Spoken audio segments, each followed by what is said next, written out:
everybody, and welcome to my kitchen. You have in front of you a glass bowl and my food mill. Let me show you the whole thing. My food mill. All right. Now, I bought this food mill and showed you guys this food mill when I was going over my canning items that I'm going to be using for canning. And I bought this food mill for the purpose of using it when I make my elderberry syrup. Now, I just recently made some elderberry syrup last night, and I told you guys I was going to be using all of the products that I have been purchasing lately, and I would show you me doing that.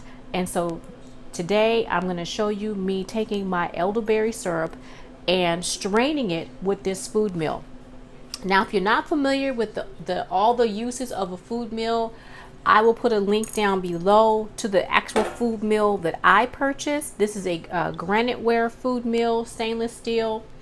And I will also let you all know what the food mill is actually used for. It has many different uses. So I have over to the side over here my elderberry syrup in my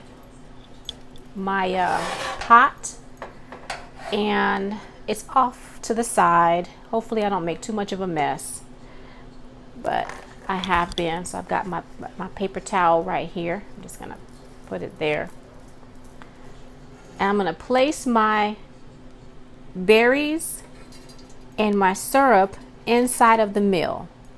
And I've got just a ladle that I'm using to do that.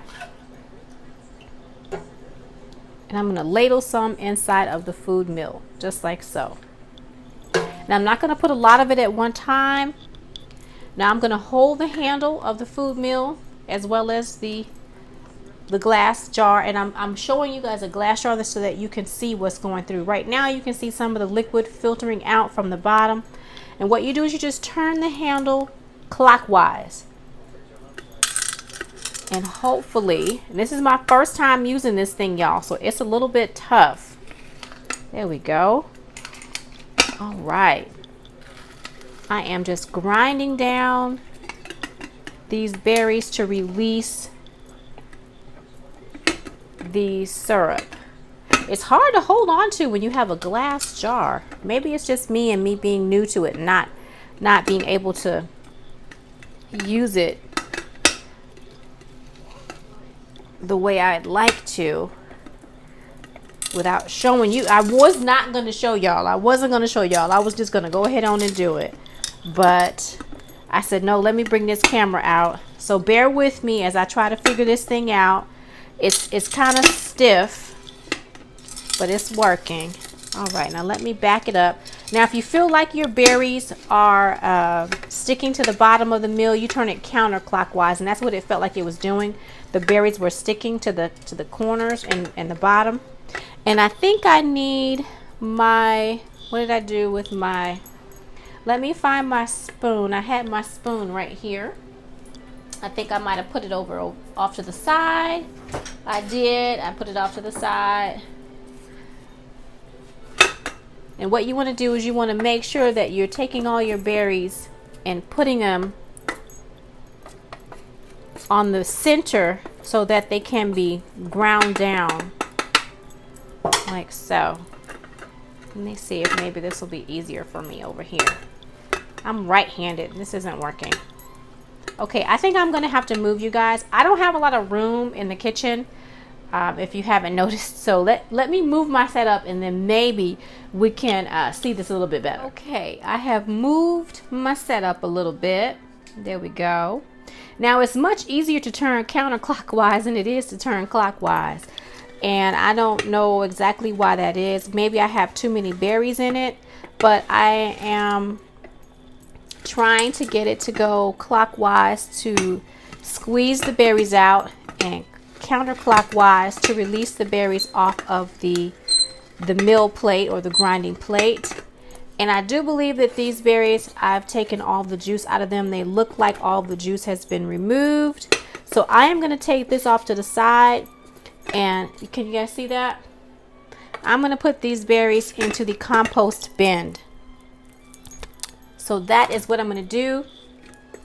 And I am going to get my next ladle full. Now this was 2 ladles full. So what I'm going to do next is I'm only going to put 1 ladle full, and I'm going to smash these berries down and get all of the juice out of them. Hopefully 1 ladle full will be easier to actually deal with versus the 2, but I'm showing you guys the real for real in my kitchen, and this is not easy to turn with 2 ladles full of berries. Now because these berries are very tiny, I did use the smallest grinder plate because I felt like anything larger the berries would just fall through and it would be useless. But I'm getting some nice juice coming out of there. All right, so let me dump this into the compost bag that I have next to me. I'm not going to show you guys me doing that because it's the compost bag and that's not the prettiest thing to see. So give me a moment and then I will be right back. Okay, everybody, I'm trying to figure this here thing out. I have dumped out the berries that I just processed into the compost bag. I'm going to move this over. I will eventually get better at this, but for right now, this is my first time doing this with this mill, and so I'm not the best at it, and I'm just spilling everywhere. Story of my life. Can you guys see? Okay, and I don't want to break my glass bowl either, so I'm working gingerly around this as well. It does fit quite nicely inside the bowl, but all the rattling around makes me a little bit apprehensive and nervous. Oh yeah, putting just 1 scooperful is a little bit easier for me. Still a little difficult, but easier than the 2 scoopers. And so I'm gonna just grind this down. It's gonna take me a little while, but I just wanted to show you guys me actually using my food mill. And I think if I turn it back that way, it'll be a little bit easier to use. Oh yeah, there we go. I'm gonna figure this out, y'all. Y'all know that I am new to canning, new to the canning tools. This is one of the tools that people use when they are canning and preserving food. And so I am getting on that train, and I am going to figure it out.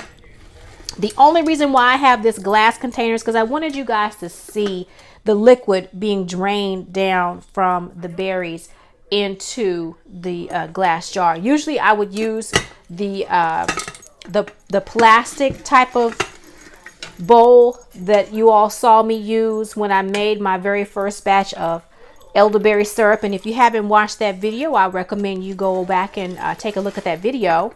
But again, this quick video was nothing more than me showing you how to use this food mill.